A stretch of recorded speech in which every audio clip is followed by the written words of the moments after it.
welcome to Buying on a Budget. My name is Fei. Today we are back with another headphone review. This time it's open back Philips Fidelio X2HR. So this is HR, not the X2 version. So what's the difference between them?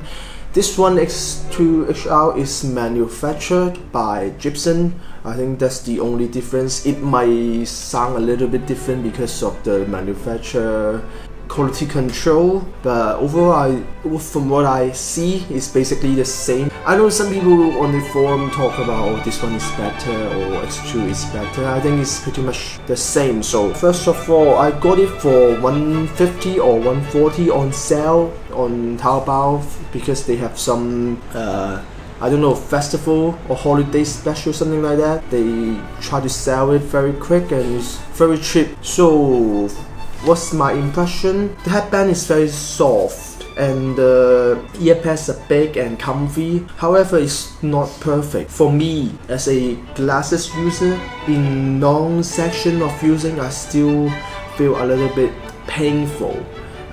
Can feel a little bit pain at times, but not always. I would say it's good if I don't wear glasses. It's very good and it's very big as well. Sometimes I know people think that you have to replace your pads because they feel like their ears are too far away to the driver, and when they push their earpads, they feel the sound being a little bit better. But for me, I don't feel like the case. I don't feel if I push the pads, I feel any noticeable difference. This is a open back headphone, so you will hear some sound leak. However, this one is not leaking very badly, and you will hear your ambient sound a lot.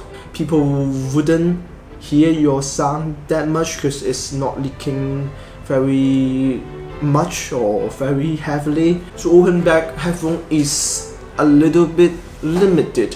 In what sense? You cannot bring them out because you will hear your surrounding.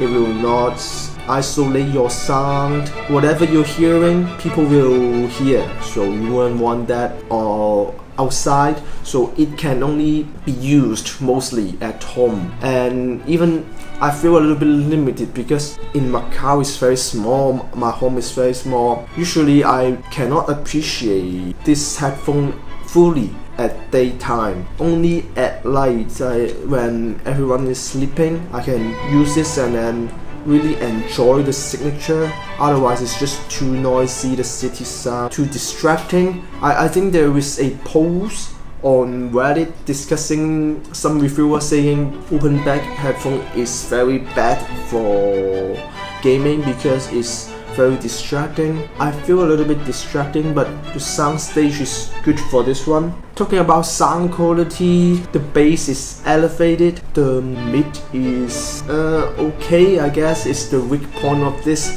The high can be a little bit roll off, and it is a V-shaped sound signature headphones. So that being said, it is good for pop song, not that good for classical music because the sound stage is good. However, the depth is not there.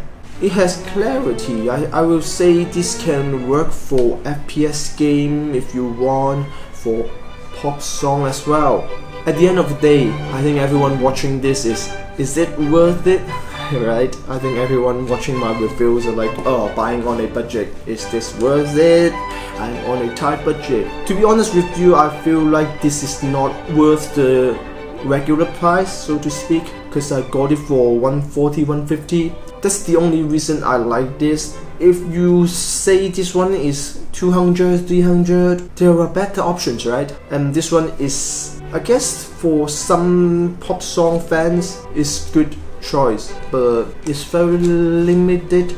It's kind of like a dessert or not your main meal anyway. It's like Coke or something like that.